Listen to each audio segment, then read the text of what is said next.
Hospital સરકારી રહેવા દો અનિશ્ચિત સમયના ધરણા પ્રદર્શન ચાલી રહ્યું છે ત્યારે 8મી માર્ચ આંતરરાષ્ટ્રીય મહિલા દિન નિમિત્તે રાજસ્થાન બાંસવાડાથી મહિલાનું સમર્થન। 8મી માર્ચ આંતરરાષ્ટ્રીય મહિલા દિન નિમિત્તે રાજસ્થાન બાંસવાડાથી તાપી જિલ્લા ખાતે આવેલ જનરલ હોસ્પિટલને ખાનગીકરણ તરફ સરકાર લઈ જવા જઈ રહી છે ત્યારે અનિશ્ચિત સમયના ધરણા પ્રદર્શન ચાલી રહ્યું છે જ્યાં સ્થળ પર આવી મહિલાઓએ સમર્થન આપ્યું હતું। આરોગ્ય સેવાઓ પર ધંધો નહીં ચાલે, આરોગ્ય વેચાણ માટેની વસ્તુ નથી, એ અમારો હક છે, ખાનગીકરણ કરી એનો આનંદ નહીં થવા દઈએ જેવા સૂત્રોના બેનરો સાથે સરકારી હોસ્પિટલ સરકારી જ રહેવા દોનો આજે 6થો દિવસ છે ત્યારે વાંસદાના ધારાસભ્ય આનંદ પટેલે પણ સમર્થન જાહેર કર્યું। ઝઘડિયાના માજી ધારાસભ્ય છોટુભાઈ વસાવાના પુત્ર અને સામાજિક આગેવાન દિલીપભાઈ વસાવાએ પણ તાપી ખાતે આવી સમર્થન આપ્યું અને લોકોને સંવિધાનમાં આપેલ अधिकारों विषय माहितगार કરવામાં આવ્યા। जोहार आप कीजिए। मेरा नाम कुसुम रावत है और मैं बांसवाड़ा राजस्थान से हूँ। जैसा कि आप देख पा रहे हैं यहाँ पर हॉस्पिटल के प्राइवेटाइजेशन के लिए धरना चालू है और यह अनकाल का धरना है। तो इसकी आवश्यकता क्यों पड़ी है हमें सोचना चाहिए। यहाँ पर हर चीज़ का प्राइवेटाइजेशन है। आज की जो बेसिक लगता है हमारा स्वास्थ्य है, शिक्षा है, इन चीज़ों का भी प्राइवेटाइजेशन हो रहा है। तो हमारा जो गरीब तबका है वो किधर जाएगा। और हॉस्पिटल आज की तारीख में जो गरीब लोग हैं बिल्कुल जिनके पास में बिल्कुल पैसा नहीं है, सरकार एक तरफ तो उनके लिए सरकारी योजना बनाती है कि कम से कम पैसों में आपका इलाज करवाएंगे, निःशुल्क इलाज करेंगे। स्कूलों में भी इस तरीके की योजनाएं बनाई जाती है कि हम आपको कम पैसों में शिक्षा देंगे या निःशुल्क शिक्षा देंगे। और दूसरी तरफ प्राइवेटाइजेशन हो रहा है। तो हम इस चीज़ को क्या समझें। तो हमें ये बहुत गंभीर मुद्दा है और हमें इस बारे में सोचना चाहिए। और ये जो प्राइवेटाइजेशन हो रहा है हॉस्पिटल का, इसका मैं विरोध करती हूँ। ये अच्छा नहीं है। जी तापी जिल्लानी सरकारी હોસ્પિટલના ખાનગીકરણના વિરોધમાં અનિશ્ચિતકાળ સુધી ધરણા પ્રદર્શન જે છે વ્યારા ખાતે એમાં અમે અમારું સમર્થન આપવા માટે આવ્યા છે। બાર તાપી રિવર પ્રોજેક્ટની લડાઈ હોય, મેટ્રિકની લડાઈ કે અન્ય આદિવાસી આંદોલનમાં અમે વખતે તાપીના પડખે પણ તાપી જિલ્લા આદિવાસી અન્ય સમાજો કરી રહ્યા છે। અમારી ફરજ નાતે અમે અહીં આવ્યા છે। ઘણા આદિવાસી વિસ્તારમાં જોવા જાઓ તો પીપીપીના ધોરણથી સરકારી હોસ્પિટલનું ખાનગીકરણ કરવાની જે પેરવી આ ભાજપના સરકારની ચાલી રહી છે એનો અમે વિરોધ પણ કરીએ છીએ। એની સાથે તમે અમરેલી જિલ્લામાં જાઓ અને ત્યાંની સિવિલ હોસ્પિટલનું ખાનગીકરણ તેમાં પણ જો કે કેટલા પૈસાઓની ઉઘરાણી થાય છે અને એવી જ રીતે અન્ય જે પણ પબ્લિક પ્રોપર્ટી હતી જે સરકારી હતું તેને ખાનગીકરણ કરવાની પેરવી ચાલી રહી છે। મને અહીં આજે 6થો દિવસના ધરણા થાય છે ત્યારે આવ્યા પછી જાણવા મળ્યું કે ભાજપના ચૂંટાયેલા કોઈપણ પ્રતિનિધિ આવ્યા નથી।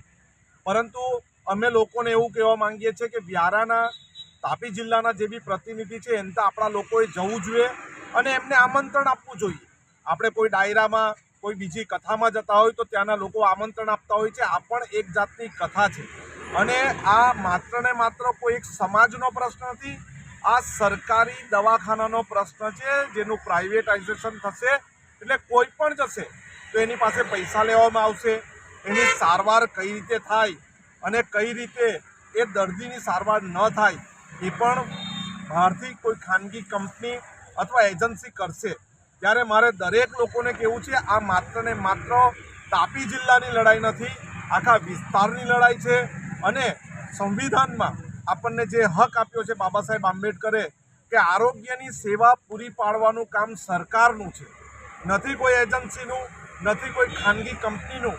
એટલે સરકાર એ સંવિધાનને ઘોડીને પી જવાની વાત કરે છે પરંતુ અમે અન્યાયની સામે લડીશું અને ન્યાય અપાવવા માટે અમે અહીંના જે પણ સંચાલકો છે એની સાથે છે અને જ્યારે પણ અમને બોલાવશે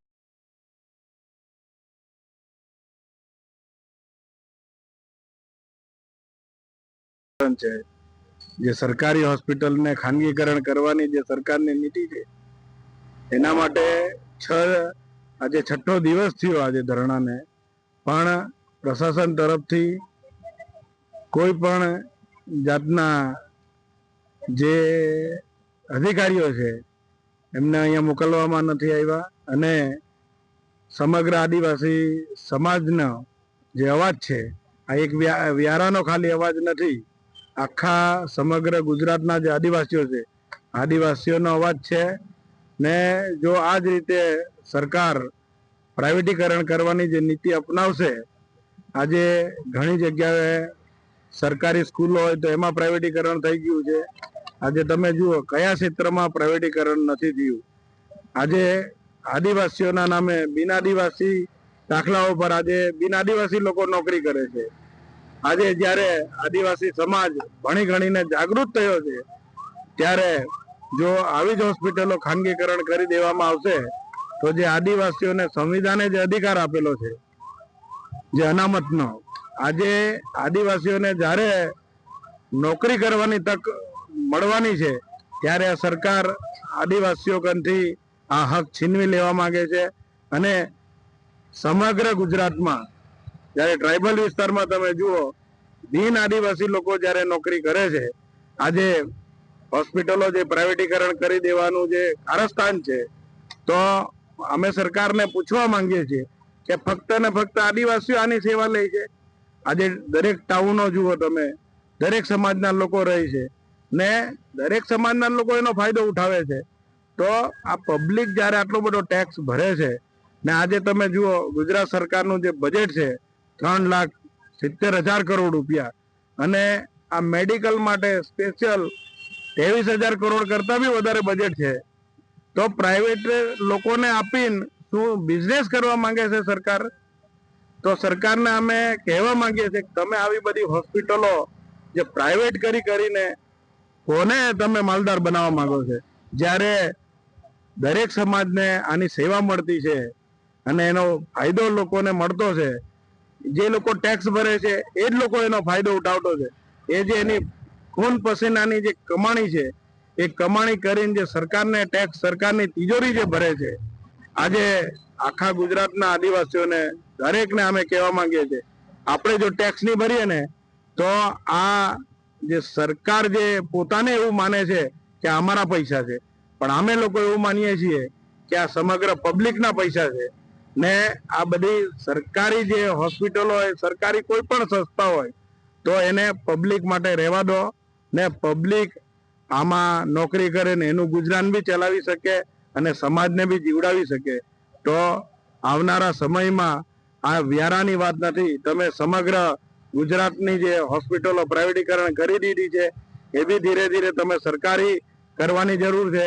આજે એ જ પૈસાથી તમે એમાં સહાયતા લો અને લોકો કંથી પ્રાઇવેટીકરણ કરીને જેવી રીતના જીઓએ પહેલા મફત સેવા આપી હતી અને પછી આજે પબ્લિક કંથી એટલા બધા પૈસા ઉઘરાવવામાં આવે છે, તો આજે અહીં પણ એ જ લેલીપોપ આપવામાં આવે છે કે પ્રાઇવેટીકરણ થશે તોય અમે 1 રૂપિયો નહીં લઈશું, એવું સરકાર કહે છે.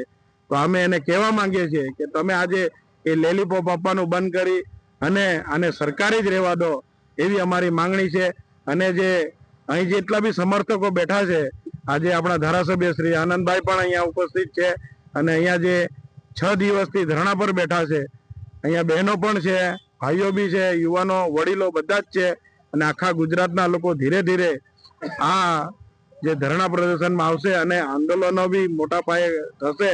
આ સરકારે પ્રાઇવેટીકરણ જો કરશે તો મોટા ઉગ્ર આંદોલનો થશે, એવી અમે એક સમાજના આગેવાન તરીકે બાંહેધરી. જોહાર, જય આદિવાસી.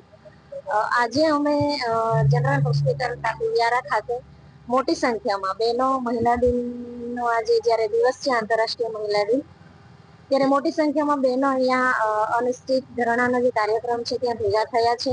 અને ખાસ કરીને આજના દિવસે જ્યારે હોસ્પિટલનું પ્રાઇવેટાઇઝેશન થઈ રહ્યું છે ત્યારે મોટી સંખ્યામાં બહેનો વિરોધ માટે ભેગા થયા છે. અને ખાસ કરીને હું કહેવા માંગીશ કે જ્યારે નવી નવી યોજનાઓ સરકાર બહાર પાડી રહી છે ગુજરાતમાં, તો શું ગરીબ માણસ માટે વિચારીને યોજનાઓ બહાર લાવી રહી છે? કેમ કે જ્યારે હોસ્પિટલનું ખાનગીકરણ થઈ રહ્યું છે તો એક દિવસે કમાતો જે મજૂર છે, એક ટાઈમ કમાઈને પેટી રોળતો હોય એવી વ્યક્તિ શું પ્રાઇવેટ હોસ્પિટલના ખર્ચા ઉઠાવી શકશે? તો ખાસ આજે જ્યારે અમારા વડાપ્રધાન સાહેબ શ્રી નવસારી જિલ્લા ખાતે આવનાર હોય ત્યારે અમે તાપીમાંથી એક આહવાન કરીએ છીએ કે થોડું જે બાજુનો જિલ્લો છે તાપી જિલ્લો એની સમસ્યા પર ધ્યાન આપે અને જે આદિવાસીઓ જ નહીં પણ તાપી જિલ્લાની જે હોસ્પિટલ છે સમગ્ર દક્ષિણ પંથકની જીવાદોરી સમાન છે, તો એ હોસ્પિટલના પ્રશ્નોનું નિરાકરણ લાવે. જોહાર.